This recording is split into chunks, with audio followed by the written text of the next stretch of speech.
আমার ভাইরা বাবারা, হাদিস শরীফের মধ্যে এসেছেন আল্লাহর হাবিব বলেন, যখন দুনিয়াতে জুলুম বেড়ে যায়, বলেন কি বেড়ে যায়?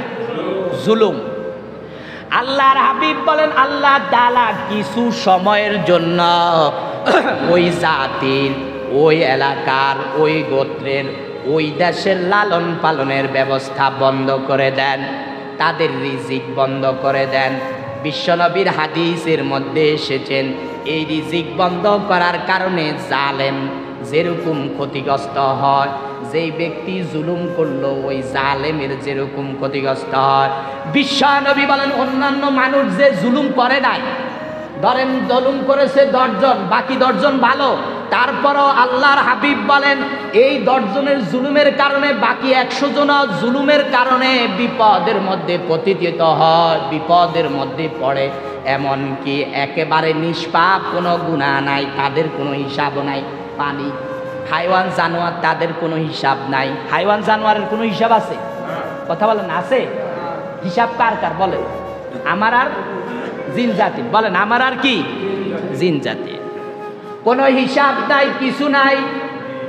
এই হাইওয়ান জানোয়ারগুলো, ঘরের পশু পাখি, এরকম তামাম পৃথিবীর হাইওয়ান জানোয়ারগুলো জালেমের জুলুমের কারণে তারা বিপদের সম্মুখীন হয়। হাদিসে এসেছেন শুধু বিপদের সম্মুখীন হয় না, যখন আল্লাহ তাআলা রিজিক বন্ধ করে দেন, যখন আল্লাহ তাআলা রব্বুল আলামিন লালন পালন বন্ধ করে দেন, তখন হাইওয়ান জানোয়ারগুলো পর্যন্ত মারা যায়। হাদিসের মধ্যে এসেছেন সারস পাখি। কি পাখি বললাম? বলেন সারস পাখি। আবার বলেন কি পাখি? সারস পাখি। একটা পাখির নাম সারস। এই সারস পাখিটা অনেক দ্রুত উড়ে, একেবারে স্পষ্ট হাদিসে সারস নামে কথা আসছে। এরা অনেক দূর দূরান্ত গিয়ে জীবিকা অন্বেষণ করতে পারে। হাদিসের মধ্যে এসেছেন এই সারস পাখিগুলো নিজের দেশের ভিতরে যদি জীবিকার জন্য কোনো ব্যবস্থা না থাকে, যদি রিজিকের ব্যবস্থা না থাকে, হাদিসে এসেছেন এই সারস পাখিগুলো অন্য দেশের মধ্যে গিয়ে যেখানে জীবিকার ব্যবস্থা আছে সেখান থেকে নিয়ে এসে জীবিকা অন্বেষণ করে। কিন্তু হাদিসের মধ্যে এসেছেন যখন জালেম জুলুম করে, জালেমের জুলুমের কারণে, জুলুমের সববে, জুলুমের কারণে যখন আল্লাহ তাআলা লালন পালনের ব্যবস্থা বন্ধ করে দেন, যখন আল্লাহ তাআলা খাদ্য খোরাক বন্ধ করে দেন, যখন আল্লাহ তাআলা রব্বুল আলামিন জীবিকা বন্ধ করে দেন, তখন এই সারস পাখিগুলো পর্যন্ত জীবিকার অভাবের কারণে দুনিয়া থেকে মৃত্যুবরণ করে। সারস পাখিগুলো পর্যন্ত মারা যায়। এত দূর দূরান্ত থেকে জীবিকা অন্বেষণ করতে পারে, আনতে পারে, তারপরও আল্লাহ হাবিবের হাদিসের মধ্যে এসেছেন সারস পাখিগুলো পর্যন্ত মারা যায় জীবিকার কারণে, এই জীবিকার অভাবের কারণে। আর এই জীবিকার অভাব হয় জালেমের জুলুমের কারণে। বলেন কিসের কারণে? জালেমের জুলুমের কারণে। এই জুলুম করে আমরা, জুলুম আমাদের হাতের কামাই। বলেন জুলুম আমাদের কির কামাই? হাতের কামাই। এই জন্য জুলুম করা যাবে না। এইভাবে হাদিস শরীফে বহু আলোচনা, কোন কাজ করলে, কোন অপরাধ করলে কোন ধরনের বালা মুসিবত আসে, হাদিস শরীফের মধ্যে বহু আছে। কোরআনুল কারীমের মধ্যেও এসেছেন। আল্লাহ তাআলা বলেন তোমরা যখন অন্যায় করো, অপরাধ করো, তোমাদের অন্যায়ের কারণে, তোমাদের অপরাধের কারণে আমি আল্লাহ তাআলা তোমাদের উপর গজব দেই। অন্যায় অপরাধের কারণে আল্লাহ আমাদের উপর কি দেন? গজব দেন। এই গজবের একটা নমুনা করুণা, এই গজবের একটা নমুনা অতি বন্যা, এই গজবের নমুনা দুর্ভিক্ষ, এই গজবের নমুনা জমিনের মধ্যে কাটাকাটি, এই গজবের নমুনা মারাত্মক একে এক অপরের উপর জুলুম অত্যাচার। ঠিক কিনা বলেন? এই গজবের নমুনা বুঝিত না, বুঝিত না, আমরা বুঝি না। আল্লাহ নিজেই বলতেছেন ওমা আসাবাকুম মিন মুসিবাতিন ফাবিমা কাসাবাত আইদিকুম। যা আসে তোমাদের কাছে মুসিবত সব তোমাদের হাতের কামাই। জলে স্থলে যত মুসিবত আসে সব তোমাদের মানুষের হাতের কামাই। আমার ভাইরা বাবারা, এই জন্য আল্লাহ তাআলা কুরআনুল কারীমের মধ্যে বলেন ফাকুল্লান আখাযনা বিযামবিহি ফামিনহুম মান আরসালনা আলাইহি হাসিবা। আল্লাহ তাআলা কুরআনুল কারীমের মধ্যে বলেন ফাকুল্লান আখাযনা বিযামবিহি, আমি প্রত্যেক জাতিকে, প্রত্যেক গোত্রকে, প্রত্যেক দেশবাসীকে তাদের গুনাহের কারণে, তাদের অপরাধের কারণে আমি ধ্বংস করেছি, হালাক করেছি, শেষ করে দিয়েছি। এটা কার কথা? আল্লাহর কথা। আল্লাহ সব জাতিকে গুনাহের কারণে ধ্বংস করছেন, এটা সরাসরি আল্লাহর কথা। ফাকুল্লান আখাযনা বিযামবিহি, ফাকুল্লান মানে প্রত্যেককে, আখাযনা আমি ধরেছি, আই হালাক না আমি হালাক করে দিয়েছি, ধ্বংস করে দিয়েছি, আমি শেষ করে দিয়েছি। বিযামবিহি তাদের গুনাহের কারণে, তাদের অপরাধের কারণে। তাহলে আমাদের অপরাধের কারণে আল্লাহ আমাদেরকে ধ্বংস করেন, এটার প্রমাণ কোরআন থেকে পাওয়া যায়। এটার প্রমাণ কার থেকে পাওয়া যায়? কোরআন থেকে পাওয়া যায়, হাদিস থেকে পাওয়া যায়। এখন আমরা জানব এই অপরাধ কার, কোন অপরাধ ছিল, কোন অপরাধের কারণে কোন জাতিকে আল্লাহ তাআলা রব্বুল আলামিন কিভাবে ধ্বংস করলেন। আল্লাহ তাআলা আয়াতের পরের অংশের মধ্যে বলেন ফামিনহুম মান আরসালনা আলাইহি হাসিবা, যারা অন্যায় করলো তাদের মধ্য থেকে এক দলের কথা শুনো, কিয়ামত পর্যন্ত আমার বান্দারা তোমরা যারা দুনিয়াতে আসবে ভালোভাবে খেয়াল রাখো, অন্যায় করনেওয়ালা ব্যক্তিদেরকে আমি কিভাবে ধ্বংস করলাম ভালোভাবে খেয়াল করো। তাদের মধ্য থেকে এক দল, তাদের মধ্য থেকে বলতে কাদের মধ্য থেকে? যাদেরকে আল্লাহ ধ্বংস করেছেন তাদের এক দলের কথা আল্লাহ বর্ণনা করতেছেন। যাদেরকে ধ্বংস করছেন তাদের এক দলের কথা আল্লাহ কি করতেছেন? বর্ণনা করতেছেন।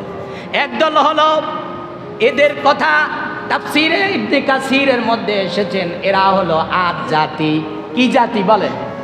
আদ জাতি। আদ আদ বলেন, আবার বলেন কি জাতি? আদ জাতি। এই আদ জাতি অপরাধ করেছিল। অপরাধটা কি ছিল দেখেন, আল্লাহ তাআলা বলেন অপরাধ ছিল তারা অহংকার করত। কি করত?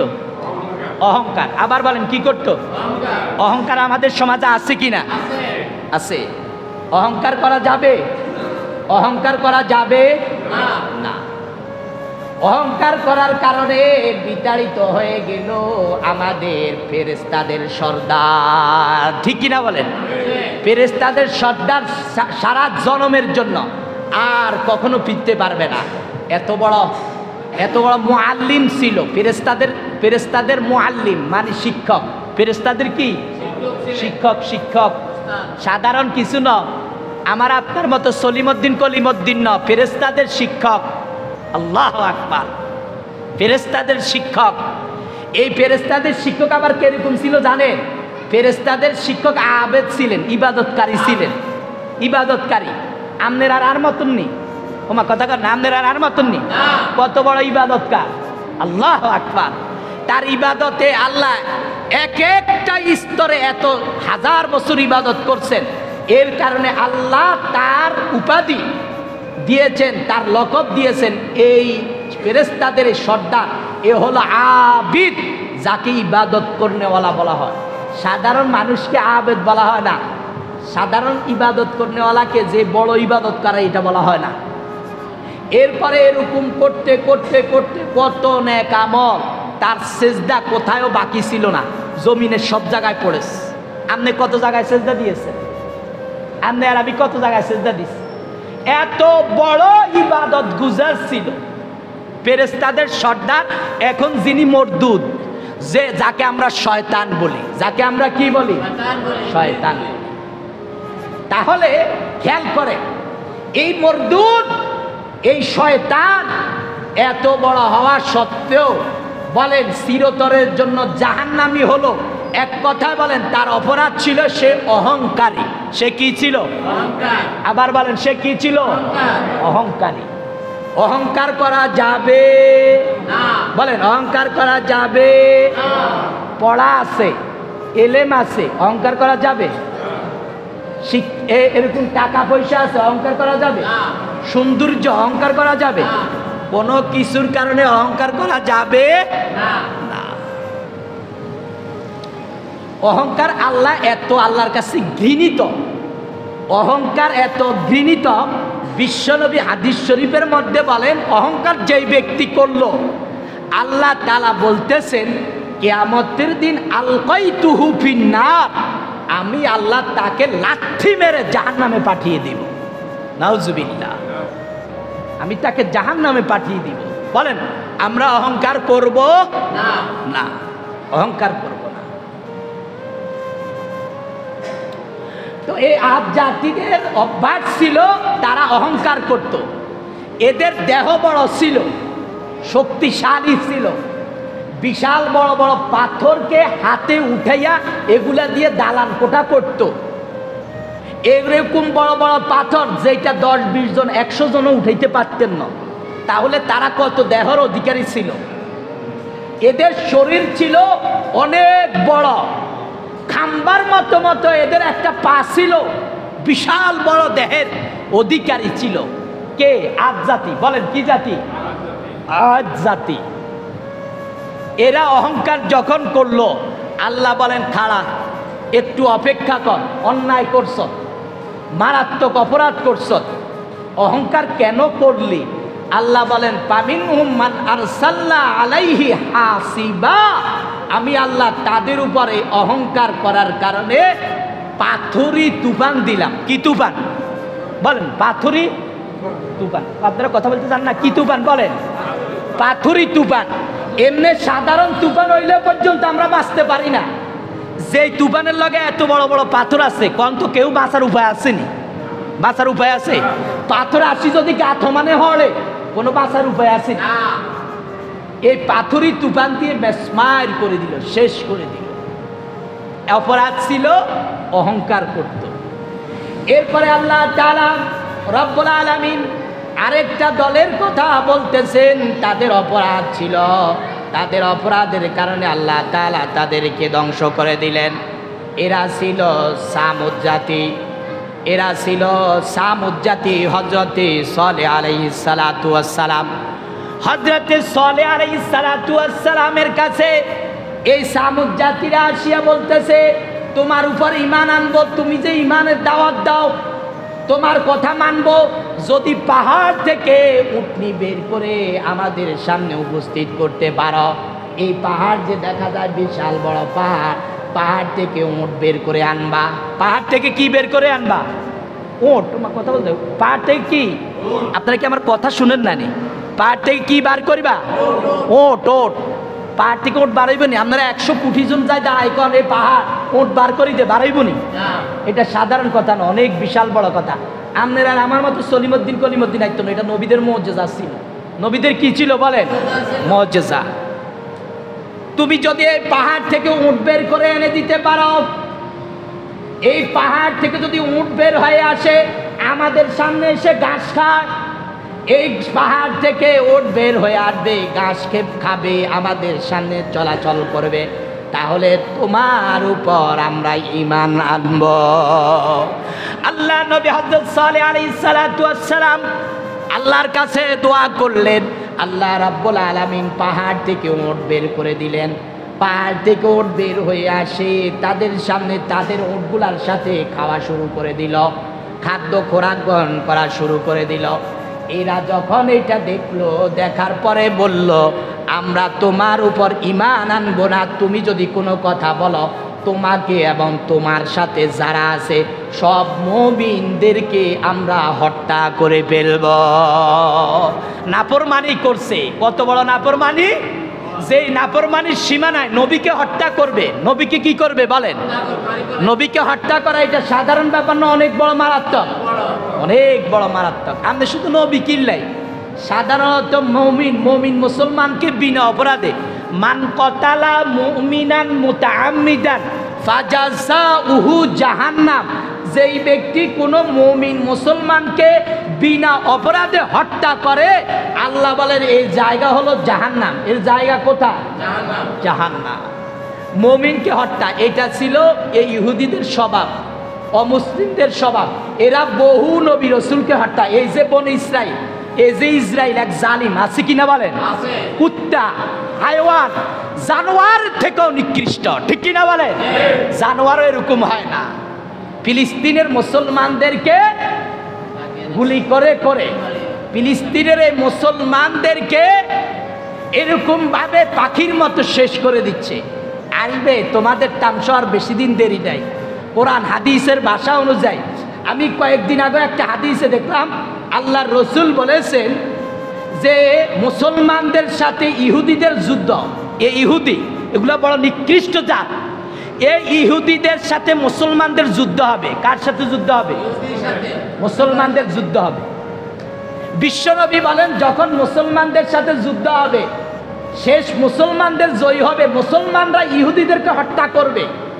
এরা পালাইয়া দৌড়াইয়া যাইয়া গাছের পিছনে আশ্রয় নিবে। কিসের পিছনে? গাছের পিছনে আশ্রয় নিবে আর পাথরের পিছনে আশ্রয় নিবে। আল্লাহু আকবার! দেখেন একটা আশ্চর্য কথা, পাথর কি কথা বলতে পারে? কথা বলেন, পাথর কি কথা বলতে পারে? গাছ কি কথা বলতে পারে? যদিও গাছ এগুলা তসবিহ পড়ে, আমরা তাদের কথা বুঝি না। তখন কিন্তু আল্লাহর কুদরতে গাছে কথা বলবে। গাছে বলবে ও মুসলিম, ও আল্লাহর নবীর উম্মত। ও পাথরে বলবে ও আল্লাহর নবীর উম্মত, ও মুসলমান। আমার পিছনে ইহুদি, আমার পিছনে কে? ইহুদি। ধর জালিম রে, ধর এই জালিমকে আর পাকড়াও করা, হত্যা কর। এটা আল্লাহ রসুলের সহিহ হাদিসের মধ্যে আছে। ধর এই জালিমকে হত্যা কর। মুসলমান গিয়ে সঙ্গে সঙ্গে তাদেরকে হত্যা করে দিবে। সুবহানাল্লাহ। পালাবি কোথায়?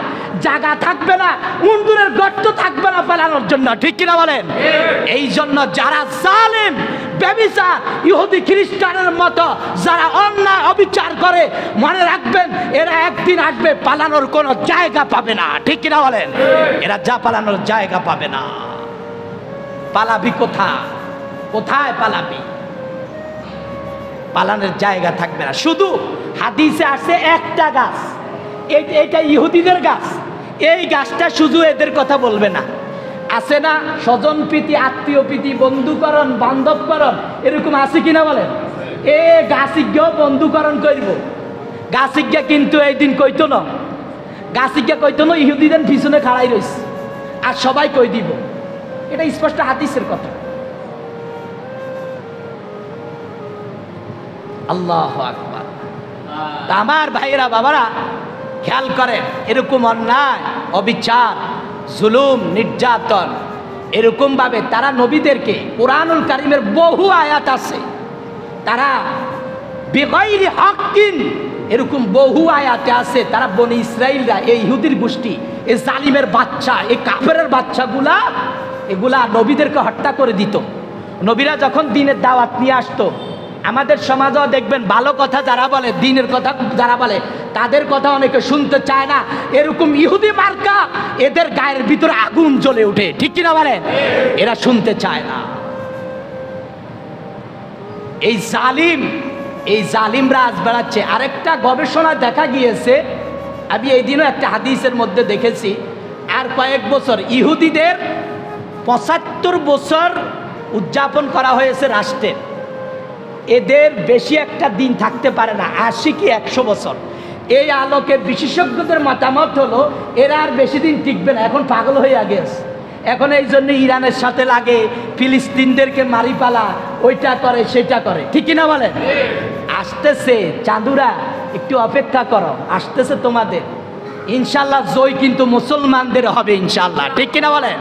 জয় কিন্তু মুসলমানদের হবে, আসতেছে সময়। আর বেশি দিন থাকতে পারবে না, ইনশাল্লাহ বেশি দিন থাকতে পারবে না। ফিলিস্তিন, এটা হচ্ছে ফিলিস্তিনের মুসলমানের রাজ্য। ফিলিস্তিনের মুসলমানগুলাকে বাস্তুহারা করে দিয়ে তারা এখন নিজেদের বাড়িঘর, নিজেদের আপন জায়গা বলে নিজেরা দাবি করতেছে, মনে করতেছে এটা নিজেদের জায়গা। থাকতে পারবি না, তোদের পতন আসতেছে, ইনশাআল্লাহ পতন আসতেছে। আল্লাহ তাআলা গজব দিবে যখন, যখন পরিপূর্ণ ধরবে, আর বাঁচার কোনো সুযোগ থাকবে না, আর বাঁচার সুযোগ থাকবে না। তো এই জন্য আল্লাহ সমস্ত জাতিকে তাদের অপরাধের কারণে পাকড়াও করেছেন। তো এই ইহুদিরা, এই বেঈমান মুশরিকগুলো নবী সালেহ আলাইহিস সালাতু ওয়াস সালামকে বলতেছেন, তুমি যদি আর কোনো কথা বলো তোমাকেও হত্যা করা হবে, তোমার সাথে যে মুমিন আছে তাদেরকে হত্যা করা হবে। যখন এই কথা বললো, আল্লাহ কয় দাঁড়া, তোরা হত্যা করবি তো দাঁড়া, আমি আল্লাহ আছি। মুমিন মুসলমানদের অভিভাবক সবচাইতে বড় বন্ধু কে? আল্লাহ। বলেন বড় বন্ধু কে? আল্লাহ। এই কথা আল্লাহ নিজেই বলতেছেন, ইন্নামা ওয়ালিয়্যুকুমুল্লাহ। মুমিন মুসলমান তোমাদের সবচেয়ে বড় বন্ধু, সবচেয়ে বড় অভিভাবক হচ্ছে আল্লাহ। তোমাদের সবচেয়ে বড় একজন অভিভাবক আছে আল্লাহ। যেদিন এই অভিভাবক ধরবে, সেদিন অভিভাবকের হাত থেকে কেউ আর পালাতে পারবে না। আল্লাহ বলে অপেক্ষা করো, ও নবী সালেহ একটু দাঁড়াও, আমি তামসা দেখাচ্ছি। এরা তোমাকে হত্যা করবে, মুমিনদেরকে হত্যা করবে, কিছু লাগবে না, আমার বড় কোনো বাহিনী লাগবে না, আমি আল্লাহ সাধারণ একটা জিনিস দিয়ে তাদেরকে ধ্বংস করে দিব। এই জন্য আল্লাহ তাআলা শুধু একটা হাত পাঠাইছে, একটা আওয়াজ, একটা কি আওয়াজ, আবার বলেন একটা কি আওয়াজ। এটা কোরআনের কথা, একটা আওয়াজ শুধু পাঠাইছে, একটা আওয়াজ। ওয়ামিনহুম মান আখাযাতহুস সাইহা, একটা আওয়াজ পাঠাইছে, আওয়াজ আসার লগে লগে সবগুলা বেটকাই গেছে, সবগুলা শেষ, চিরতরের জন্য শেষ। এই জন্য আমার আল্লাহ এখনো ইচ্ছা করলে এরকম আওয়াজ দিয়ে, এরকম পাথুরি তুফান দিয়ে, এরকম করুণা দিয়ে, বন্যা দিয়ে, এটা দিয়ে সেটা দিয়ে জালেমদেরকে শেষ করে দিতে পারেন কি পারেন না? পারেন। সাবধান, যারা আমরা জুলুম করতেছি, যারা আমরা অন্যায় করতেছি, অবিচার করতেছি, অপরাধ করতেছি, সাবধান হয়ে যায়। আল্লাহ শেষ করে দিবেন, আল্লাহ কিন্তু শেষ করে দিবেন। তো তাদেরকে আল্লাহ তাআলা রব্বুল আলামিন শেষ করে দিয়েছেন। এই জন্য আমার ভাইয়েরা আরো অনেক কথা ছিল, খেয়াল করেন, আমি প্রথম কথার সাথে এটা মিলাই। আমাদের হাতের কর্ম, আমাদের অপরাধের কারণে আমাদের উপর আযাব আসে, আমাদের অপরাধের কারণে আমাদের উপর কি আসে? এটা আমরা কোরআন দিয়েও বুঝলাম, হাদিস দিয়েও বুঝলাম।